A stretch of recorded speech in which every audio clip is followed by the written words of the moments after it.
Welkom by die week se AMT weervooruitskatting, moontlik gemaak deur Standard Bank en Komdi Graanbemarking. Hierdie week kyk Johan na die nuutste kort en langer termyn weervooruitskattings en gesels ook hoe dit ons as boere kan beïnvloed. Als in hierdie week se episode, so moet dit nie misloop nie.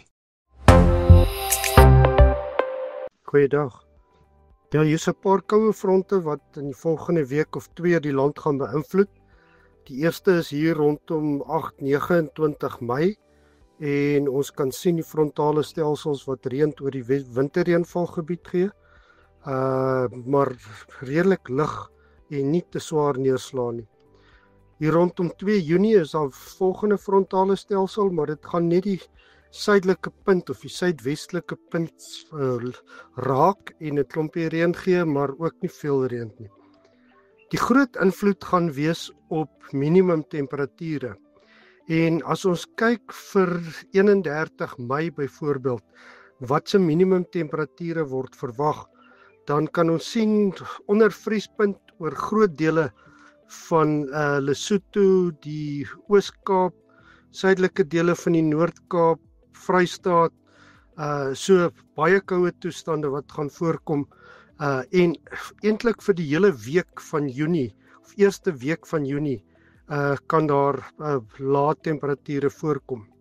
So ons net 'n bietjie gaan kyk na wat se minimum temperature verwag word in watter orde. En hierdie is sommer 'n paar plekke, die boonste is die koudste plekke.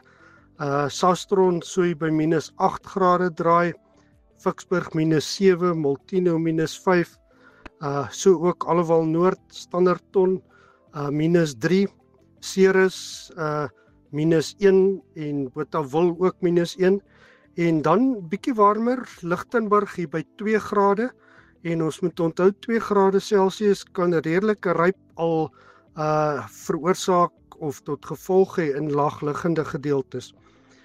Verder noorde kant toe Valwater Limpopo 3 grade en selfs Groblersdal 4 grade. Nou hierdie is 'n redelike bekommernis. Dit is baie vroeg in die seisoen dat temperature alreeds so laag daal en ons weet wat het laas jaar in die eerste week van Julie gebeur. So ons is bekommerd as dit nou al hier by 3 of 4 grade Celsius is, want dit kan al vir ons ligte ryp gee. Appington kan hier na 5 grade toe minimum draai en Barberton ook hier by 5 grade. So hier is 'n koue week wat voorlê, baie lae minimum temperature, veral die gebiede rondom die Drakensberge en dan ook verder suidwaarts. Wat reën betref, baie min of geen reën vir die grootste deel van die somerreënvalgebied nie. Soos ons genoem het, koue front hier rondom 29 Mei wat vir ons so 'n klompie reën in die winterreënvalgebied gaan gee en dan ook hier by die 2de, 3de Junie se kant is daar 'n kans vir reën. Maar oor die algemeen lyk dit nie na swaar neerslaan nie. As ons bietjie kyk wat gebeur in die sogenaamde Nino gebiede, hierdie is die afgelope maand 21 Mei minus 23 April se temperature en veral daar aan die regterkant die sirkel sien ons die blou gedeeltes waar daar nou weer so ietwat van 'n La Nina neiging is. Die temperature het 'n bietjie afgekoel weer in hierdie afgelope tyd, maar voorspellings is nog steeds eens dat ons 'n neutrale ENSO El Niño suidelike oscillasie in 'n patroon het. So hierdie is maar op en af, bietjie warmer, bietjie koeler en daar's eintlik geen rigting wat bepaal kan word op hierdie stadium nie en meer neutrale toestande vir die amper die res van die jaar.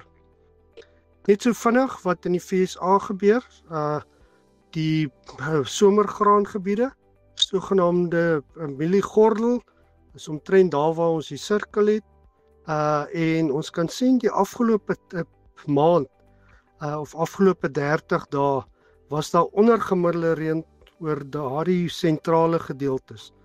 So omtrent hier die helfte tot 3/4 van die normale reën wat maar voorgekom het. So ons sal moet kyk wat besig is of wat kan gebeur, maar daar's nog geen rede vir kommer nie, maar ons moet maar kyk of daar veranderings kan begin plaasvind. Opsommend koue toestande met die laagste temperature tot op hede in die eerste week van Junie. Reën vir die winterreënvalgebied, maar oor die algemeen net ligte neerslae, eintlik vir die volgende paar weke. Die droogtoestande het begin ontwikkel oor dele van die FSA mieliegordel. Nog geen krisis nie, maar dit kan verander en 'n mens moet dit maar dophou. So mooi loop, lekker boer. Baie dankie Johan. Hierdie video's word moontlik gemaak deur Standard Bank en Komdi Graanbemarking. Ons bring dan elke week die nuutste landbounuus direk na jou en om meer uit te vind wat ons nog als doen, volg die skakel in die beskrywing onderaan. Ek is Dr. Johnny van der Merwe en dankie dat jy ingeskakel het.